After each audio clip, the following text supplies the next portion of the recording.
Welcome to Muskegon Rising, a community service project of the Muskegon Rotary Club. Our purpose is to create lasting positive change. We've been doing that here since 1916. So, let's get started. Hello, I'm your host, Aaron Mikey, for today's Muskegon Rising podcast. And I'm here with Isolde Deal, a Ravenna High School senior and the creator of Sock It to Homelessness. Welcome, Izzy. Hi. So I'm going to ask an uncomfortable question for me, especially of asking a young lady. How old are you? I am 18 years old. You're 18 years old. Mm-hmm. You are probably the youngest interviewer on the podcast so far, so I'm happy to have you here. Yes, I'm happy to be here. So what gave you this idea to start this Sock It to Homelessness sock fundraiser? So I was invited, I believe 2 years ago on Thanksgiving to go to National Congress Convention for 4-H, and it's in Atlanta, Georgia. And so I went down there with two other girls from Muskegon County, but I think there were 19 of us from all of Michigan. And so it's like a whole United States thing. So there's a lot of people that go. But 19 people from Michigan and 3 from Muskegon. And it was just a great opportunity. So I went down there with 4-H. And one night we went out to eat at a pretty nice restaurant. And we left the restaurant, and I had some leftovers. I just wasn't super hungry, I guess, at the time. And so I left with leftovers, and we walked out. And as soon as we started walking back to our hotel, there was a man sitting on the sidewalk, and he had a sign that said, "I don't want money, I just want food." And I didn't know if this would be inappropriate, but I went up to him and I said, "I don't have money, and I don't have like a full thing of food, but I have a partially eaten chicken sandwich and some fries, and I don't know if that would be anything that you would want. Tell me no, but if you want it, it's yours." And he took it, and he was so grateful. He said, "Thank you, thank you, thank you. Like, this means more than you know." And I kind of stepped back for a moment, and I was like, wow, I'm in a nice hotel. I have clothes, and I had food whenever I wanted. But he was grateful to have a half-eaten chicken sandwich from a stranger on the street. And so I went back to my hotel, and I called my mom, and I was like, "I need to do something. I need to change the world." And she was like, "Okay, well, we'll talk about this when you get back." And so I came back to Michigan after that week, and it just was in my mind the whole entire time. And I came back, and I said, "I just want to change the world." And she goes, "Okay, well, we'll start somewhere." And so I did some research, and socks are one of the most wanted items in homeless shelters. So it's food and then socks and underwear.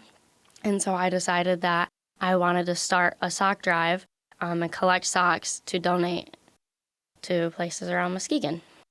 So you collected socks from all around the county. Where did you place those containers, and who were the businesses that gave you socks? So I had, I believe, 8 different locations that I had boxes. I had one at Ravenna Foods in Ravenna, Cinderella's Closet in Muskegon, the library on Apple. I think it's like, I don't know the name of it, but the library on Apple, the Veterans Affairs. I had one up at the Muskegon County, or the Farm Bureau in Muskegon. I had one at Baker College. I had, and then I also did a few events. So I brought a box to Dog Days in Ravenna, and then, which the Lions helped with that. The Lions helped donate money and socks to that also. And then I also brought a box to the Muskegon County Fairgrounds. And that box filled up instantly. Like the first day, I had to go and change out the box and collect all the socks and take it back. But I had different boxes all around, and then I did a few events. So how many pairs of socks did you collect? 1,100 pairs. 1,100 pairs of socks. And that was men's, women's, and children's socks. Mm-hmm.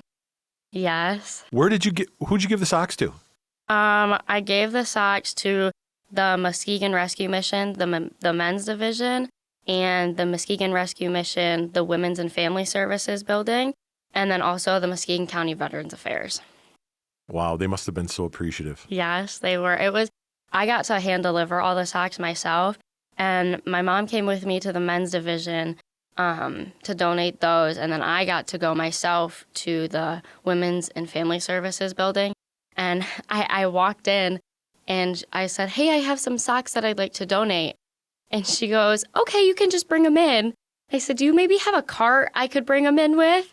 And she goes, oh. And I said, well, I kind of have a few large bags. And she goes, really? And then I told her about my sock project, and she just was in awe and I was 17 at the time. So she was like, what 17-year-old girl does something like this? But it was really awesome that I got to donate them myself. And then also at the Veterans Affairs, I got to go give them to her or the lady that was down there, and she was also very appreciative. That's amazing. Mm. Did you meet any of the homeless individuals that received your socks? I did. When my mom and I went to the men's division in Muskegon, I was there when there were different men there, I believe, like going to eat dinner or something.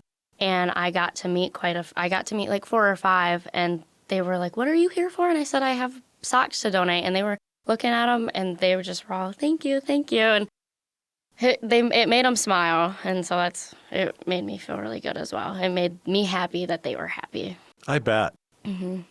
So homelessness is a growing concern in communities all over the United States. Do you plan on doing any more fundraisers or something bigger? You want to change the world, not just Muskegon County? Yeah, well, I do plan on doing another sock drive very soon. I'm just in Muskegon County again. Maybe I can branch out, but we'll see when the time comes.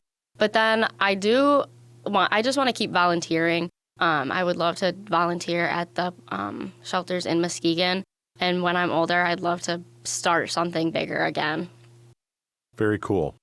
What else do you do? You're a busy young lady. What else do you do in the community and at school? So I've played volleyball since 6th grade, so 6th, 7th, 8th, 9th, 10th, 11th, and 12th. But we just finished our volleyball season this year, so that's done. I do mission trips with like my youth group, and that's actually where I think my volunteer started when I was younger at church and stuff like that. But then really when I started volunteering a lot was on mission trips. We'd go, I went with my youth group, and we went to Indiana, and I got to work at a food pantry and homeless shelters, and it was an amazing opportunity. I just got to talk to so many different people and learn their stories, and that was great. So that was also one of the reasons I think I started this project, but the Atlanta experience was just the whole set off to start that. I'm also in FFA, so which is the National FFA organization.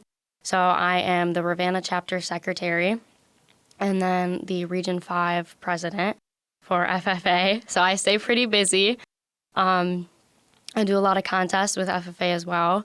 This year, I know I'll be doing a demonstration. So my friend Novalee and I are going to be making beeswax soap as a demonstration for a contest in January.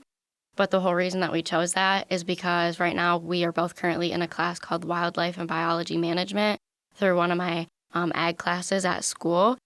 And we have bees at the school, and we get to extract all the honey from it, and we extract the wax from the combs and everything. It's really cool, actually. And so we do that. But then at the beginning of the year when we first got started with all the bees, we got to extract all the honey from it, and we sell it at a shop in Ravenna. Yep. And then with the wax, we make soaps and lip balms and paw balm and furniture balm. It's really awesome because we, the students in that class, get to make it and then get to sell it. So it's really cool that we get to do that. What an outstanding experience. You get to take it right from raw materials to sell it and make money. Yes, it's so fun too. So we're doing that demonstration, which will be a lot of fun. And then I believe a few of my friends and I are going to do a milk quality contest, which is new to me. But last year, the same people that I'll do this contest with this year, we did a food science contest last year, and we got 4th in the state. So we're hoping that we do good again. Wow. Yeah. That's neat. Yes. So how did you become so driven as a young woman?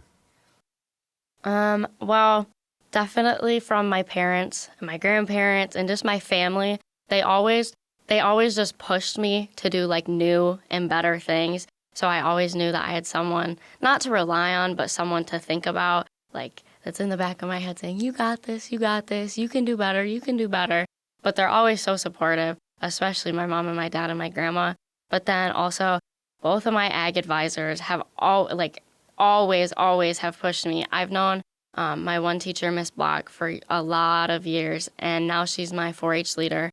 And she is always pushing me to try new things. She's one of the reasons that I interviewed for region office for FFA, because she just said, you got it. Like, what's the worst that can happen? You interview and you don't get it, and then you have experience with interviewing. And so she has pushed me so much, and my other teacher, Miss Rudderstoff, has taught me so much. Last year, she's the one who got me into the food science contest, and then we ended up doing pretty great. So they just both have pushed me so much. But then also 4-H, MSU, Extension in Muskegon, we had our coordinator, Tanya Powell, and she always was giving me so many opportunities with 4-H. She is the sole reason that I went on that 4-H Atlanta trip to the National 4-H Congress Convention. She's the one who said, hey, I have this opportunity. I think it would be great for you. Please go. She's the reason that I went on that trip. So I had that experience. So I started my sock project. So she's been a huge role model to me as well. She's gone on to Ireland to do bigger things too. So she's just taught me so much as well. I love it. I love how you have these people that are pushing you really hard, but giving you all the support and love. I've had the pleasure of working with your mom for 8 years and watching you grow up. Mm-hmm. And I say this all the time when I hear people talking negatively about youth. I remember my grandma saying, your generation's going to burn this world down, right? And every older generation really thinks that the next generation is not going to achieve. And that's why I wanted to have you here, because you do such amazing things, and you're one of so many young people that are going to lead us in the future. And it's so exciting to hear and see. Thank you. So what are your plans after you graduate from Ravenna High School? So when I graduate this May, I will continue to study at Baker College, where currently I'm dual enrolled there. And I'd like to finish out and get my bachelor's degree in business. And then I'd like to transfer to Michigan State University and major in kinesiology and then minor in nutrition. And then go to a chiropractic college and get my doctorate degree in chiropractic. And then after that, I'd really like to get my certificate in animal chiropractic. I didn't even know that existed. Yes. So then I'd like to come back, hopefully to West Michigan, and start my own practice and see where that takes me. Well, West Michigan's a great place to live. So you can leave and get your education, but you got to come back. Mm-hmm. And I know your mom will make you do that. Yeah. So what would you say to a younger individual about their ability to make an impact on the community? I would just say that even the small things matter, because something that could be so small to one person could mean the world to somebody else. And just keep trying, because, yeah, like I just said, something that could be so small, like one pair of socks to me is like, okay, that's nice. Thank you for a pair of socks. But to someone else, that means the world to them. Like when I went to the shelter and just saw these men's face light up for a pair of socks, it's just amazing. But like at the beginning of my sock project, I wasn't collecting very many socks, maybe like 5, 10, 15 pairs, and I was pretty discouraged. But then I had to take a moment and realize that this project is about individual people and not everybody. So I had to take a step back and say, well, if one person is happy for this one pair of socks, that means everything to me. So just like one pair of socks to them meant everything to them, that means everything back to me. Absolutely. It sounds like the starfish story, right? Have you heard that story? I have not. A man's walking down the beach, throwing a starfish into the ocean, and somebody says, why are you doing that? Look at the beach is full of these starfish. You're not making a difference. It doesn't matter. And he picked up a starfish and threw it in and said it mattered to that one. Yeah. It sounds exactly like that. Yeah. So, Izzy, is there anything else you'd like our listeners to know that we haven't covered? Just that, like, with the organizations that I participate in, like 4-H, it's not all about the animals. And with FFA, it's not all about farming. But there's so many different opportunities in those organizations. So if your listeners have a chance to look into those opportunities or share about those opportunities with other people, do that. And if you have an opportunity to support them, do that.